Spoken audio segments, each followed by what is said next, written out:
Hello and welcome to Holistically Hope with Rachel Pontillo. I'm Rachel Pontillo, and today I have a very special guest for you, Dr. Jolene Brighten, the author of the book Healing Your Body Naturally After Childbirth, is with us today, and we are going to talk about what doesn't get talked about enough, in my opinion, which is the fourth trimester. We all know about 3 trimesters of pregnancy and, of course, planning for pregnancy. But we're going to talk today about what happens after that baby is born to your body, to your mind, to your skin, and what you can do about it.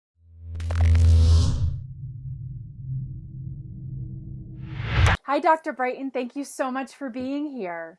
Thank you for having me. I'm excited to chat today. I am too, and I'm really excited to talk about your book and learn more about the fourth trimester, because I feel like there's a lot of attention that goes into before your pregnancy, planning your pregnancy and all that stuff, and then of course the pregnancy itself. But then it's like you have the baby and then everything is just hunky-dory, and I think you and I as moms both know that that's not always the case.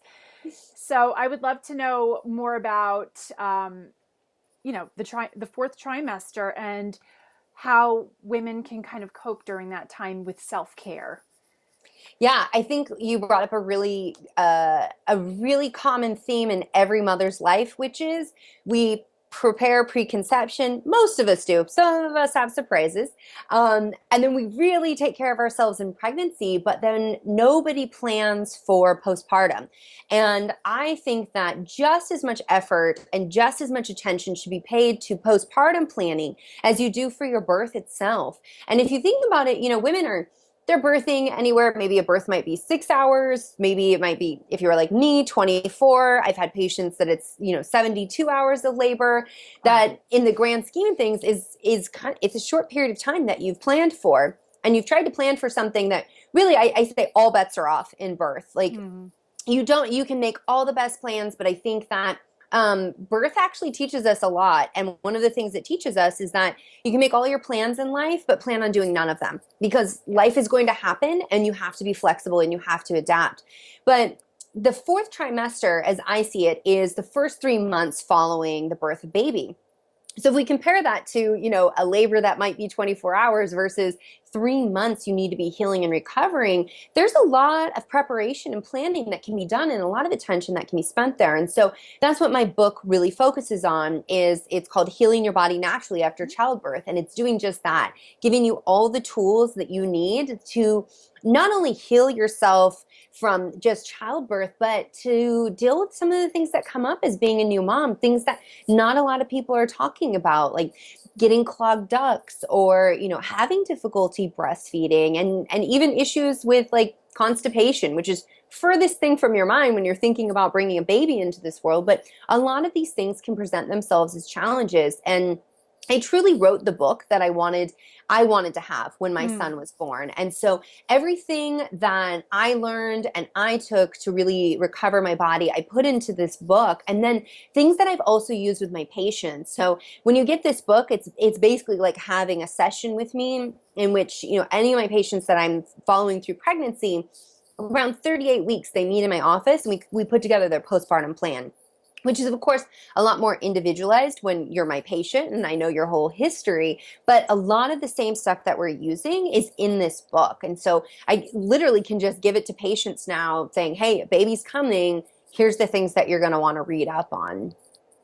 That's great. And I mean, I know that pregnancy, we all hear how it changes us. I mean, everything about pregnancy and childbirth changes everything about us. I mean, I always tell people, I have a lot of my coaching clients who are pregnant or planning a pregnancy, and they are like, oh yeah, my life's going to change. And I said, okay, but what you understand of change now versus how it actually is going to be, it's not even something that you can understand yet. You can't quite grasp it until you experience it. So the way I describe it is basically everything you know now ends and it's a new beginning.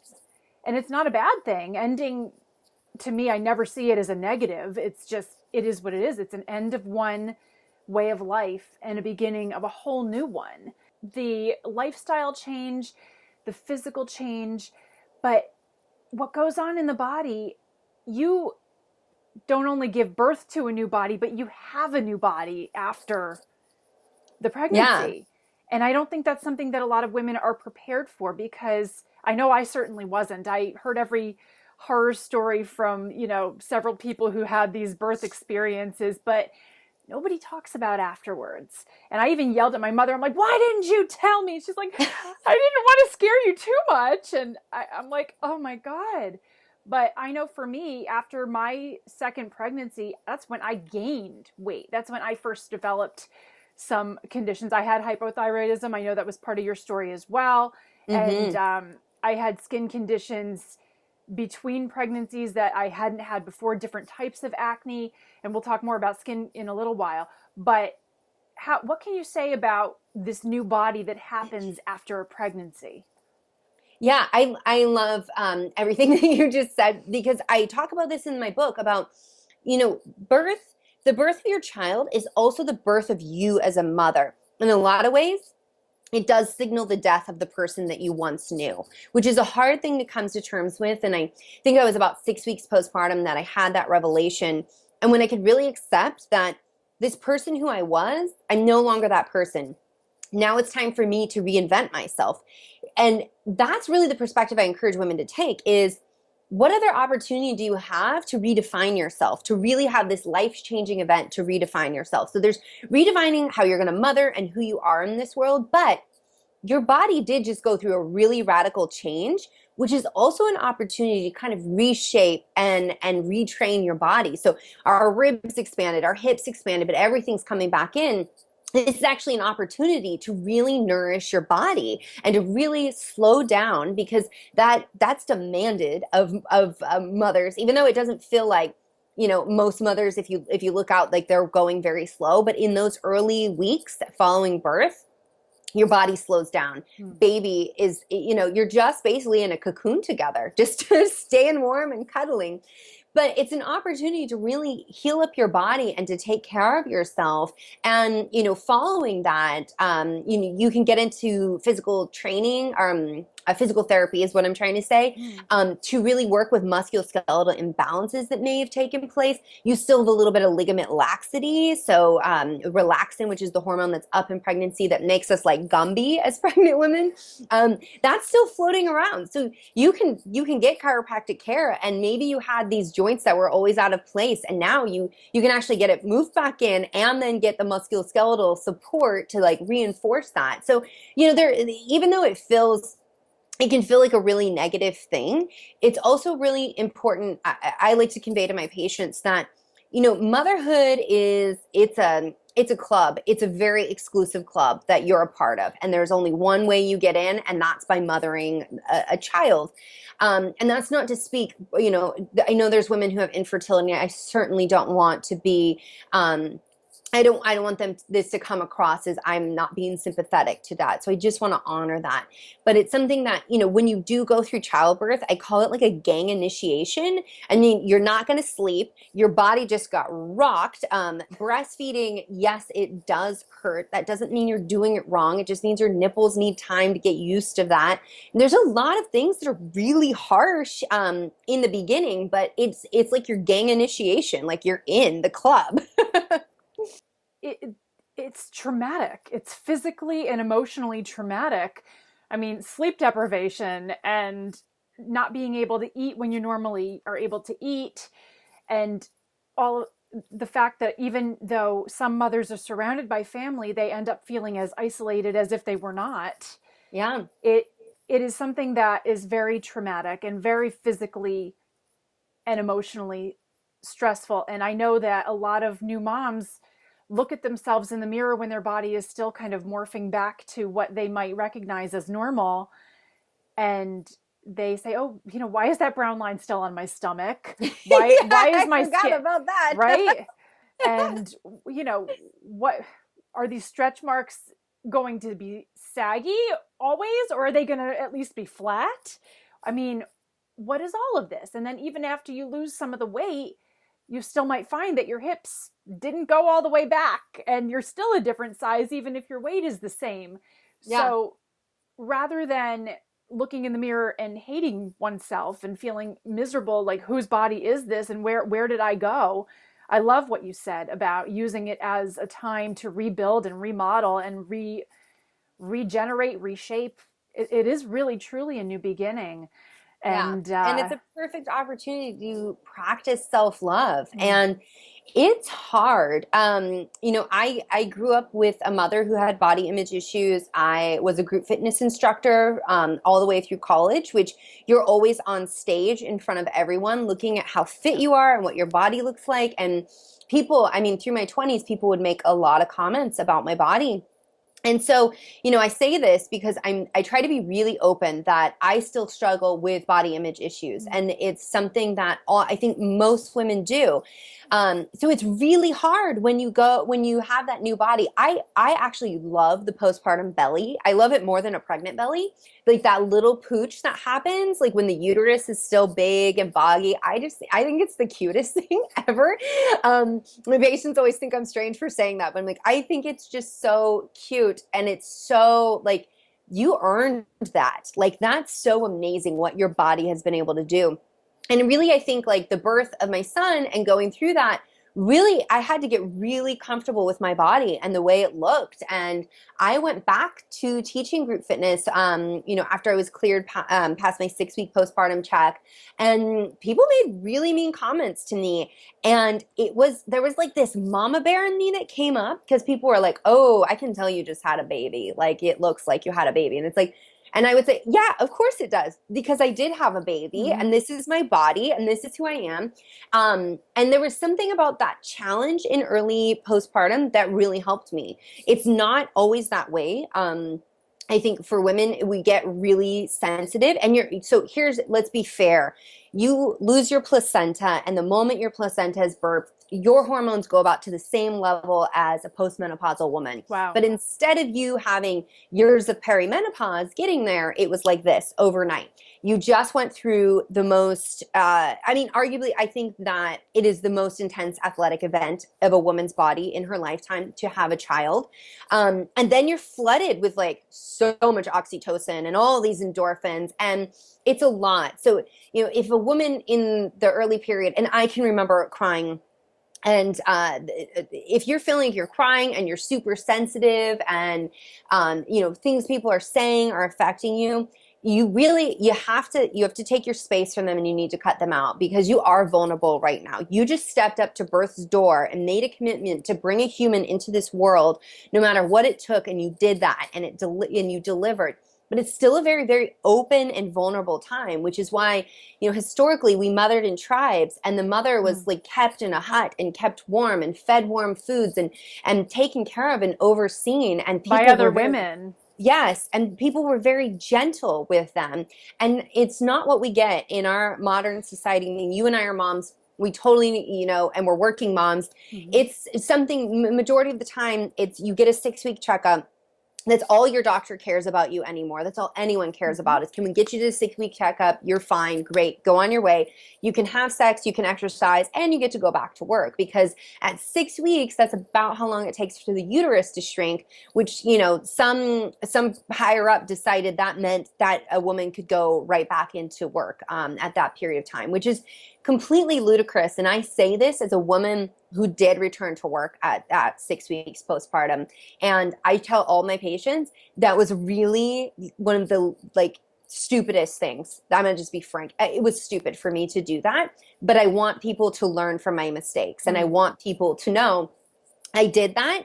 I was completely exhausted. I was stressed out. I was losing my mind at times because I was trying to be the same doctor that I was, and be a mother, and heal my body, and do all of that. And I had a breaking point. It took me 2 weeks of that to say, I am not being good to my body. I am not. And I still had pressure at work and pressure from patients to come in and to see them. And I treat a lot of moms, so I have a very sweet spot for them. But it was something that it was hard, but I had to say no. And I had to practice a lot of no.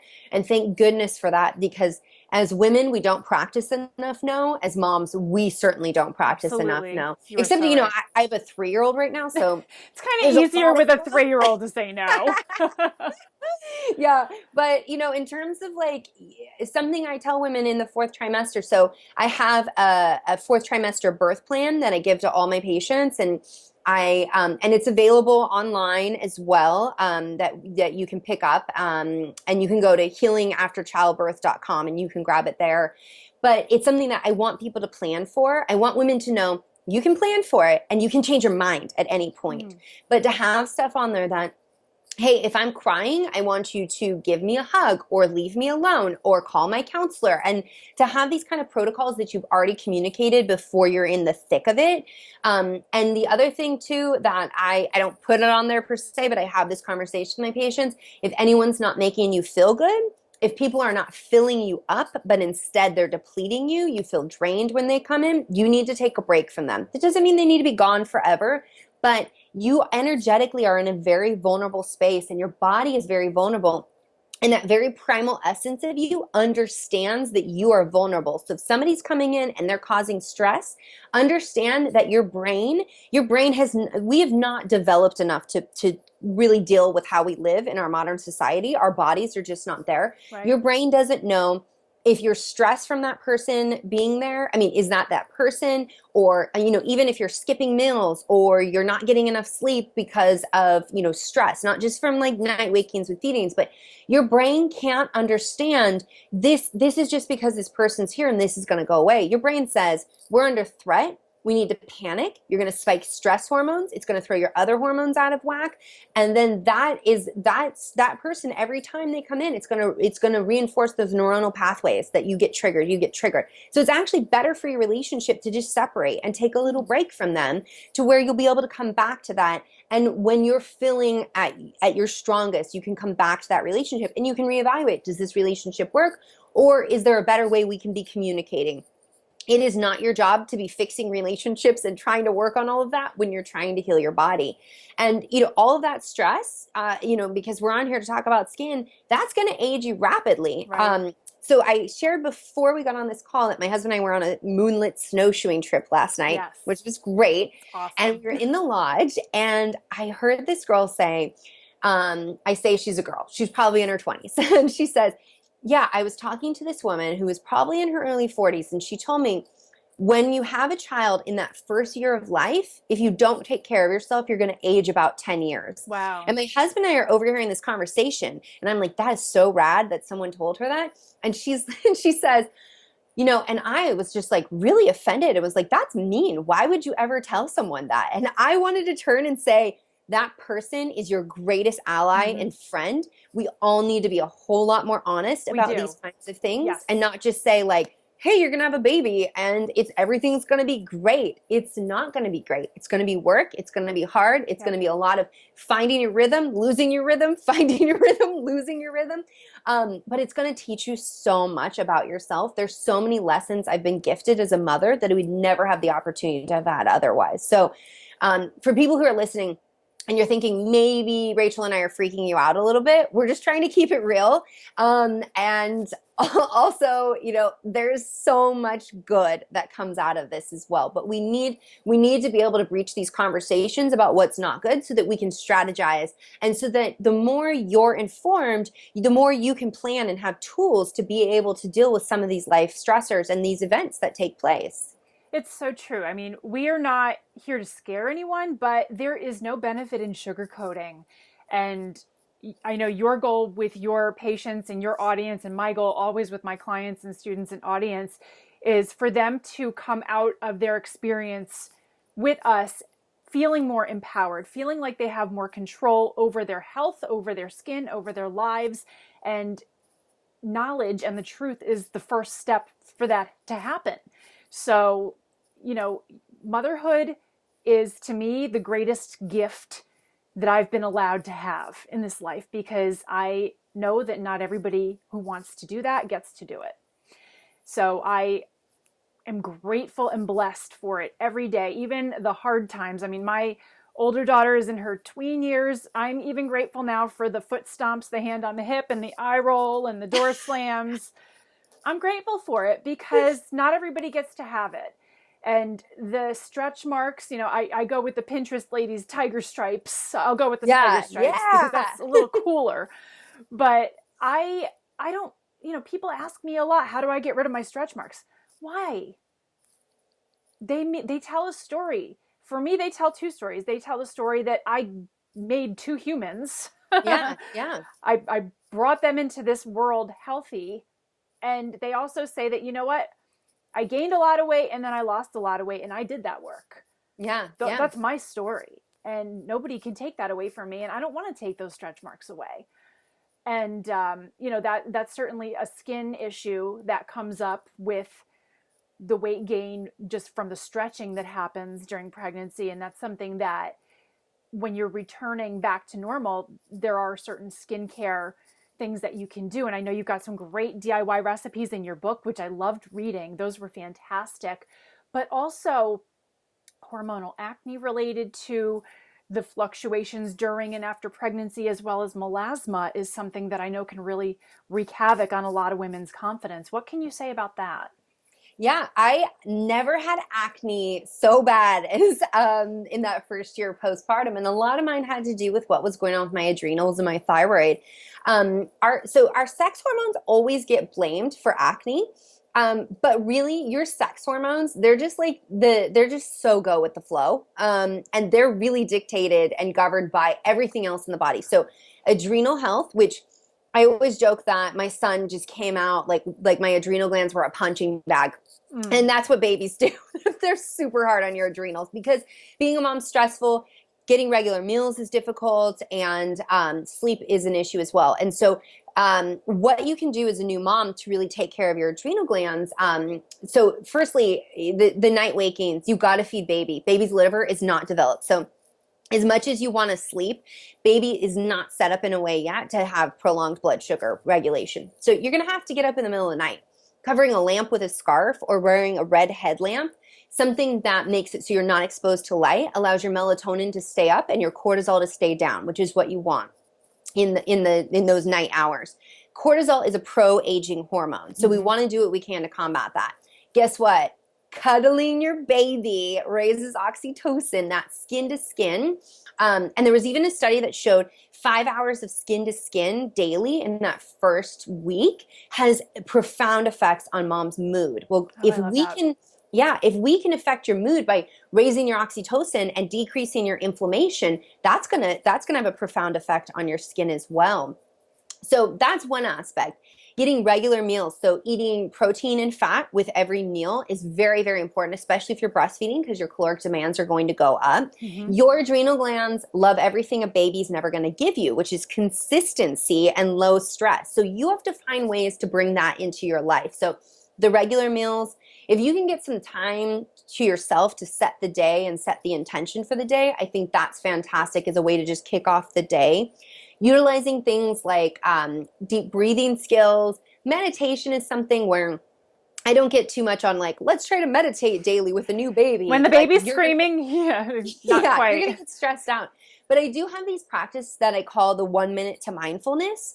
One thing that I have my patients do is they sit down to have a meal. Mealtime is, once your baby starts eating, will become one of the most stressful times. There's going to be a period of your life where it's really stressful. So starting this early is really helpful, where you sit down, you feel your feet rooted in the earth, and you just take in the sense of the food and then really take the time to chew. Even if only the first three bites you can take the time to chew. It's one practice of mindfulness that's going to nourish your body. It's going to help your gut digest, and it's definitely going to help with stress levels. And, when we're talking about, what we can do to help the gut, it's very important to also pay attention to your gut health when you're having acne and hormonal issues. The gut is how we move estrogen out of our body. So estrogen and testosterone are usually our main players with hormonal acne. So if you want to get the estrogen out, you have to have a good digestive tract. The other thing is that if you have inflammation in the body, that's going to make your adrenal glands go crazy. They want to control inflammation. They're super awesome like that, except for the pro-aging part. I know, right? And so you've got to look at your gut. About 70 to 80% of your immune system's in your gut. Majority of inflammation that we find in the body is coming from the gut. So if we have imbalances in our gut flora, maybe too much yeast or too little good bacteria, or bacteria in the wrong place, like small intestinal bacterial overgrowth or SIBO, that can be the case. But starting to incorporate things in the diet that facilitate healthy digestion. So 2 tablespoons of fresh ground flax seeds every day. Fantastic for your digestion, provides fiber to help you remove your estrogen, and it helps with hormonal balance. It's got to be fresh ground flax seeds though, because the flax oil is easily oxidized and we don't want rancid oil ever. And then the other thing is eating things like sauerkraut. I don't recommend kimchi in the beginning just because it's spicy and that could promote inflammation with the excess heat. Yeah, and exactly. And that's the thing to look at too, is that, I think that's where you get into like constitutional stuff, because like ginger can be really great, but if you're someone who's already hot, maybe not so much ginger. Usually postpartum is a very cool period for women, so ginger does well to help with digestion. But incorporating things that are like fermented foods that are high in fiber. You don't want to be going heavy with things like psyllium husk. I think having a couple teaspoons mixed with lots of fluids is okay, because it feeds the gut fiber or gut bacteria with all that fiber. But too much, and you're going to have an issue with constipation, which once you've passed a small human through a very small space, you don't want anything else causing pressure in that area. So that's some of the things that we look at. Now, you mentioned melasma, and melasma, you get like 2 camps, people that are like, we have no idea what causes melasma. And then there's the other where it's like, well, we actually observe melasma comes up with issues of folate metabolism, and when we're utilizing lots of folate. And I don't know, people listening, you can't see, I doubt you can see it. I have like a little bit of melasma, like just the tiniest bit, which came in the last trimester. And it's something like, I don't mind it so much. I was spending a whole lot of time out in the sun too. I grow my own food. And so I was literally like out in the garden. I was probably about 8 months pregnant when my neighbors got on my husband of, why are you letting her run the weed eater? And my husband's like, you don't understand. She needs this. This helps with her stress. Like, she really likes doing yard work. But yeah, so something is that if you have an MTHFR defect, which is a gene that basically, helps with the folate metabolism, that can be one issue while you'll see melasma come up. But something else that I see is that women will be taking lots of folate, but they're not getting B12 and they're not getting magnesium and they're not getting some of these other cofactors that actually help with folate metabolism. So notice I'm saying folate and not folic acid. I was going to ask you about that. I was going to ask you because I know a lot of the prenatal vitamins still are giving folic acid and not folate. Do you feel that if people have too much folic acid instead of folate, that could also be a contributor? That definitely can be a contributor, especially if you have an MTHFR defect. Giving somebody with, that has one of these single nucleotide polymorphism, they're called SNPs, mutations, you give them folic acid and it's like taking a wrench and just throwing it right into the gears, and it can stop everything. Wow. So what's really important for people to understand though is the best thing that you can absolutely do if you have an MTHFR defect is eat lots of leafy green vegetables, high quality protein, and eliminate all toxins from your home and as much in your environment as possible. And a lot of people get hung up on like, I have this gene, therefore I have to take all of this folate and do all these things. Not necessarily. If you don't have symptoms, if there's not, you're not having issues, it can be really rooted in having a really healthy gut and a really strong diet, and then being very mindful about what you're putting on your skin and what you're putting into your body. That's, and when we look at, folate and melasma and skin health, eating all of those very carotenoid rich vegetables. So even things like kale, people think carotenoids like orange vegetables, so they think carrots, and it's actually in these dark leafy green vegetables. And yes, there was a study that showed that the more servings of vegetables you eat, the more people perceived your skin as beautiful because those pigments were actually in your skin, which I thought was an amazing thing to see, that our perception of somebody who's eating more vegetables is actually that they're more beautiful. And they, again, they said, oh, it's because of the carotenoids, but I would also argue your detox pathways are upregulated, your gut is healthier. I mean, there's so many other things, and you're feeding your skin. Yes. Yeah, but I'm talking a lot. I should let you chime in. No, I think it's fantastic. And I love what you just said about people being perceived as more beautiful with more vegetables, because I know for me personally, when I first switched to a healthier diet to, I did it. I did it with the intention of losing baby weight, and as a happy side effect, my skin cleared up. And then a lot of my clients It's do it. fantastic when it works Right. that way. A lot of my clients do it to clear up their skin, and then they find they lose weight, and that's their happy side effect. Whatever comes first, as long as you get more vegetables, that's the ultimate goal. But I remember looking at my own pictures, and when I was less healthy and less balanced with my diet, my skin just looked pasty and pallid and sallow. And there are times when I get out of the shower, I often ask my clients, when do you feel your most beautiful? When do you feel your most confident when you look in the mirror? And for me, it's right after I get out of the shower at night, after I do my nighttime skincare ritual. I look in the mirror and I'm like, hey. But and another That's thing great. that I do with my clients is I ask them to give their skin tone like a Crayola crayon color, or not necessarily Crayola crayon, but I ask them to give it a beautiful name that makes them feel confident. And for me, I always, at that time of day when I look at my skin, I think I just look golden. Yeah. And it before I started eating vegetables and drinking smoothies and having fermented foods and all these wonderful things that we're talking about, I could not say that. I would say that my skin back then would be corpse-like or chalky. And of course, those are negative self-talk issues that I had to work out, which I did. But Yeah, but there also is, true. acknowledging, like when I look in the mirror and I see new wrinkles and I'm like, wow, I have new wrinkles. There's more wrinkles on my face. But I always have to remind myself, yeah, that's because you have emotions. Like Yes. that's because you've enjoyed a lot of life. So I love that though. I think everyone listening should do that, should go and look in the mirror. I'm like, wow, what do I want to call, like, what do I want to name my skin? Name your skin. Yeah. I love that. I think that's a great tool. It's just one of the ways that, again, we can just look at ourselves in the mirror, and the more you can say, I love you, I think the more profound your health can be. I'm a certified yoga instructor, and I remember when I was in yoga training, my instructor talking about how the moment you love your body the way it is when your body will find its balance, and how people will come to yoga for weight loss or, for these certain things that they will never have, because that they're so focused on that. They have these blinders, and they're so hyper focused on it that they can't see how much more there is. And, it's something that when I taught yoga, I would slow things down and really ask people to pay attention to the space in between, of not being in this pose and then the next pose, but really where the magic is in the in between. And I think that loving your skin and projecting this self-love it's so vital. Like you have to have that mind body piece to be able to get to that level. And if you're only focused on, I just want to have healthy skin, you're missing out on all the yummy, amazing things that are taking place in your body at the same time. Again, I'm totally guilty of this too, but I'm going to get in here, I'm going to name my skin. And do it. Yes. I Yes. can't wait to hear your color.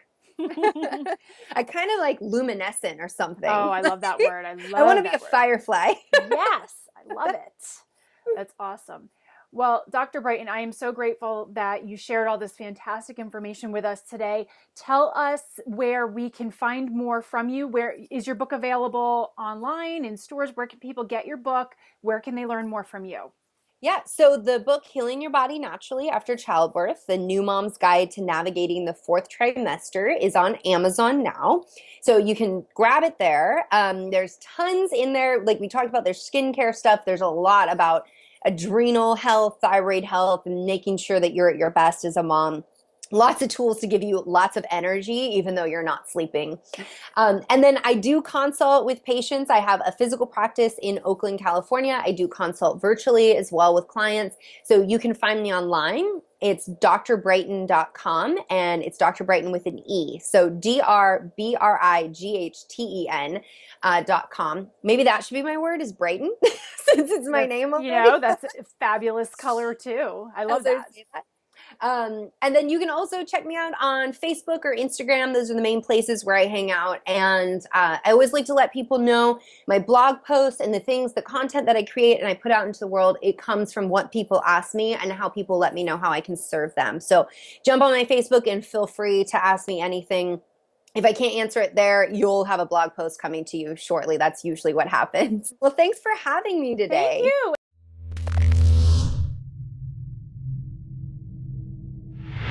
I want to give a huge thank you to Dr. Jolene Brighten for joining us on the show today and talking about such an important topic for women, for moms, the fourth trimester. It doesn't get talked about enough. We need to start having these conversations and giving women more support and more empowerment so that they can navigate these transitional times of life with more joy and confidence. For more fantastic information from Dr. Jolene Brighten, make sure you head on over to Amazon.com and pick up her book, Healing Your Body Naturally from Childbirth. And also head on over to her website, Dr. Brighten, DrBrighten.com. Thank you so much for watching. And if you enjoyed this today, be sure to subscribe to my channel, share it with your friends, and come on over to holisticallyhope.com and leave me a comment. I will see you soon.